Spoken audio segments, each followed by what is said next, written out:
Hey, friends, deep questions, dark chocolate, or chocolate church, as some of you like to describe it. So I was trying to think about what I should do for my second video and the topic. And as I watch the news, some of you in our Sunday group know I like to think and try to figure out the problem of evil. Because when you watch it, you just have one example after another. Obviously, the most clear example of it in today's news is Putin in Russia, and the Ukrainians are literally calling him a monster when they see the death and destruction he has rained down on their country. I don't think there's any other word for it than just pure evil. You have different things going on with North Korea and Iran and China that can also be described that way. And then in the US Congress, we have members of Congress calling each other bitches and liars and all kinds of other names. So what do we do with that? And so Richard Rohr wrote a book called What Do We Do with Evil? And to me, I think there is something actually tangible we can bring to this discussion, both with the evil we deal with in our own lives and on the world stage. In my own life, one Sunday I described to the group the climbing accident I had about 15 years ago in Colorado, where we're setting up ropes. And I won't tell a long version of this, but bottom line, a suggestion came to my thought very strongly: today you're going to die. And then a couple hours later, it came again: today you're going to die. And I'm up on the edge of this 95-foot cliff. And so that gets your attention. So I separated myself from the group, asked the divine, what do I do with this? And got a very clear message: I shall not die, but live and declare the works of the Lord. Love that Bible verse. I shall not die, but live and declare the works of the Lord. And anyway, long story short, an accident did happen, but I did not fall. And so became very close to it. But it's pretty cool to see how when we deal with it in our own life, it has tangible effects. And so can we take that to the world stage? And so I've got a PowerPoint here with 12 slides that I'm going to pop up here and walk you through some ideas from some great thinkers. And there's a lot of different perspectives on evil, and some of them you might totally agree with, some of them you might think are just hot garbage. And it's up to you, but at least you get exposed to some. So again, this problem of evil, the book on the left, it's been what theologians have been wrestling with for centuries. I mean, going back to the beginning of man. What do we do with this? And it's described so well in Rabbi Kushner's book, When Bad Things Happen to Good People. How do you reconcile that? How do you deal with that? And his conclusion was either God is all good, but not all powerful, or God is all powerful, but not all good, that he shares power with the devil. And so, maybe that works for you, maybe it doesn't. Richard Rohr, an author that we've discussed in our group quite a bit. I think we all love and respect him. He's a wonderful man. He wrote this book, What Do We Do with Evil? I read it a couple of years ago, and it didn't really answer the question for me. So I have to keep pursuing it. And this quote, this is from a friend I used to work with in Boston. I actually can't remember which one it was, but anyway, I love it, that every unhealed situation in our lives is the result of our failure to counter aggressive mental suggestion. So this is a skill. This is an art. This is something I think we have to develop if we want our lives to stay free of evil. Here's one more example of how it plays out on the world stage. All these men did great things. JFK probably saved us from nuclear war in the Cuban Missile Crisis, 1962. Then Lincoln freed the slaves. Gandhi liberated India from British rule without ever holding an office or title. And Martin Luther King started the whole civil rights movement in America. All four of those men were assassinated. And so to me, that kind of shows when there's somebody who brings great things to the world stage, there's some kind of backlash against them. And it's an unanswered question for me with evil, but there seems to be a pattern. Then, I love this quote from Thoreau that for every 1,000 hacking at the leaves of evil, there is one striking at the root. There's a whole lot of people in society, firemen and policemen and cybersecurity people, all kinds of people fighting evil in their own way, in their own very skilled way, beautiful way, and noble way. But what does it mean to really strike at the root? To me, that's where the best metaphysicians of the world know how to strike at the root and maybe end it. And so one example that we had talked about recently in our group was we saw the Brazilian election coming up. So between Bolsonaro, who had a term in office and he did nothing but destroy the Amazon rainforest, which is called the lungs of the world, because that forest sequesters so much carbon in the ground and helps clean up the air of the world. And then we have Lula, who had a term back around 2010. He did everything he could to preserve the Amazon rainforest, and Lula got reelected. It was a 51-49 election, super close. And so, it can go either way. And so does a group of small thinkers really thinking about this on a deep level contribute to whether those super close elections and decisions tip one way or the other? I kind of think it does. I can't prove that in any way, shape, or form, but I kind of think it does. So many years ago, I had this epiphany regarding evil. This is Jesus on the left, portrayed by Jonathan Rumi in The Chosen. If you haven't Googled Watch The Chosen, just Google Watch The Chosen, and this will pop up. It's free. And, most documentaries or attempts to put Jesus' life in video form are quite cheesy, not very good. This is really well done. A lot of money was put into it. Over 100 million people have watched it. But anyway, I love this verse from John 8:44, where he's telling the disciples the nature of evil or the devil, that he was a murderer from the beginning, and many cases throughout history of that. When he speaketh a lie, he speaketh of his own, for he is a liar and the father of it. So something clicked in my head when I was in my 20s about, he's a liar, that evil is a lie. And so what do you do with a lie? You tell the truth. And that verse, John 8:32, is obviously shortly thereafter it. And I'm sorry, before it. And it's just cool to know that if you can bring truth to something, that's how you destroy the evil. And this is amazing. We don't generally do what Jesus did. Jesus talked directly to evil, addressing it as a tangible spirit, an unseen but tangible spirit that has impact in man's events and in what's going on in men's lives. So I love this. All we have is ink on paper, words on paper, where in Matthew 4, we have this story of him being tempted by devil in the wilderness. And he says, "Get thee hence, Satan." So I would guess that was said with tremendous force and authority. And, none of us were there. We can only guess, but I think we just read over it sometimes like it's just something he said. But I would bet that message was delivered with great force. And then he rebuked the sea. He stood over the young girl with a fever and rebuked the fever, and it left her. And then that's why I asked the question, as weird and bizarre as it feels to talk to an invisible spirit, is it effective? Again, it seems weird to talk with that like you talk to a human, but is it effective? Again, I can't prove anything, but I think it is. So here's Mary Baker Eddy, the discoverer and founder of Christian Science, and she says the only civil sentence Jesus had for error was, "Get thee behind me, Satan."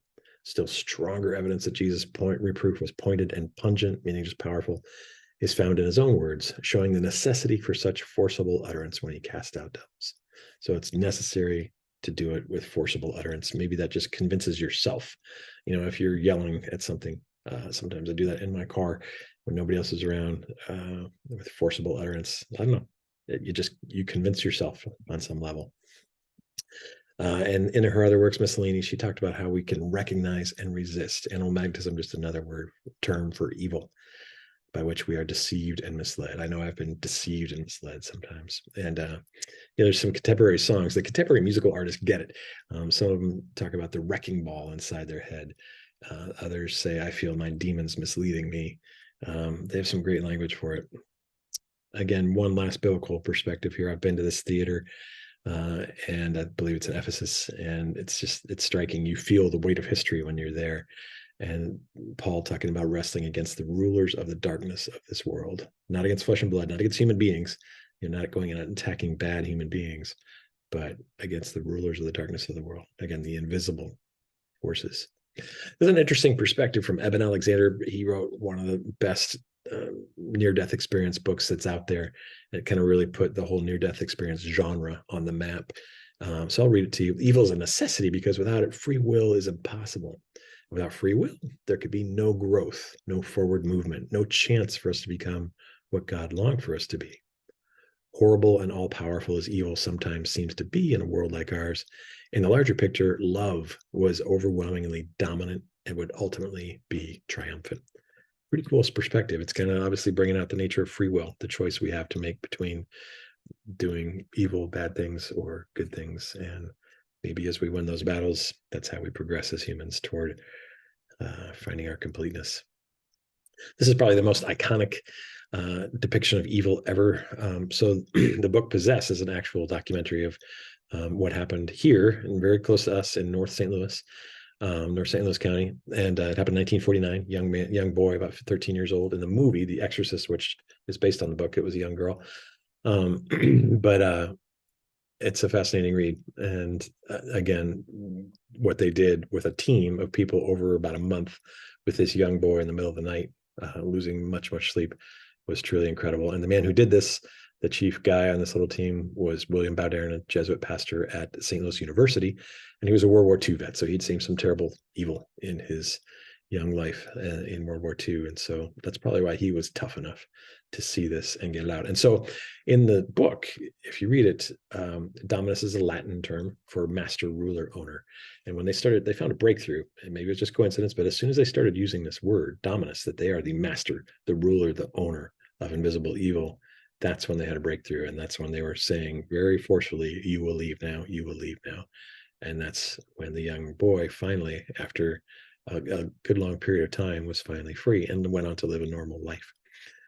So a case of exorcism, again, even that word is spooky, freaky, out there, but it's what Jesus did. This Romans verse I love, and it's funny because I work with college students, and the professors are quite good where they give them their assignments and when their papers are due, months ahead of the deadline. And invariably, college students like to have fun, so they put it off until the last minute. And that's just the nature of human nature, not just college students, it's everybody. We tend to be last minute kind of people. So we all know the good that I would, I do not. I know what's right, what's good, when I should get started on things, but the evil which I would not, that I do. So that's Paul articulating how he sees how he's getting tricked by evil, this invisible force that's trying to pull him down into bad or stupid things. And so that's why the Native Americans, I think, were very wise in calling evil a trickster, that which plays tricks on you, a character in a story which exhibits a great degree of intellect or secret knowledge and uses it to play tricks or otherwise disobey conventional behavior. And so to me, one of my friends said it was like something was speaking in his head saying, can I get you to believe this? Can I get you to believe you're sick, you're injured, you're limited, you're stupid, whatever. And he realized he had to dig in very deeply and say, no, you cannot get me to believe this. And that's when he found freedom from whatever was trying to limit him. So this may seem quite dark up to this point, but this is an article I read about literally, and Google this. I would encourage you to Google and read this article because it gives you great hope.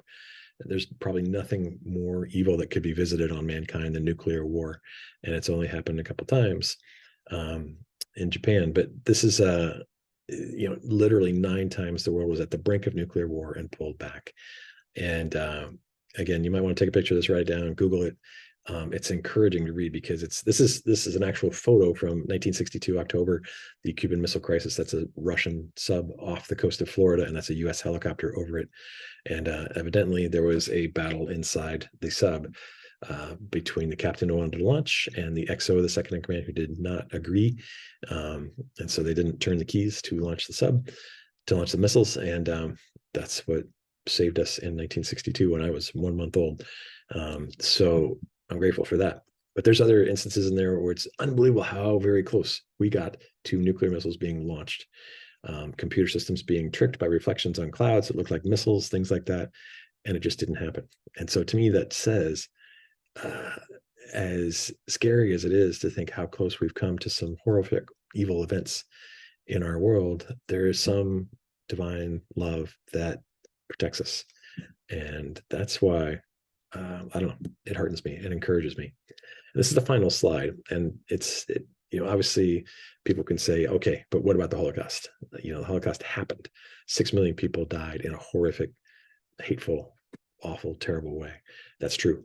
And so and this is The Shack is the #1 best-selling Christian book of all time. And I think it's that big because everybody has had a friend or a loved one or a daughter or brother, father, mother die on them, and it hurts. The grief is horrible. Our dog, that's what got me lately. And so it's fiction, but it's based on a true story of this man who he was camping in Oregon with his kids, and 2 of the kids tipped over in a canoe. He got in the lake to go save them, and his 6-year-old daughter was abducted and killed from the campground in a shack up in the mountains. And That's why it's called the shack. So anyway, it goes through his period of the great sadness, deep, hard grief. And as he gets to the end of it and finds the healing, I love this line that Mac is the father. Mac's soul continued to melt and heal in the love of his father. And so Young wrote this book. This actually happened to him. And he says now he's living in the wastefulness of grace. In other words, there's so much grace, it almost seems wasteful to him. He's just living in pure joy. And so I think it's the best-selling Christian book of all time because it shows people the path out of grief when you lose a loved one. So that's it. That's all I've got. Again, if you have any comments, any questions, anything you don't agree with, please feel free to put in the comments. I saw 21 of you looked at the last video. That's great. And a couple of you put comments, and I appreciate that. So don't be afraid. One thing we are very good at in our group is being vulnerable and totally non-judgmental. So I hope you feel free to put your ideas in there.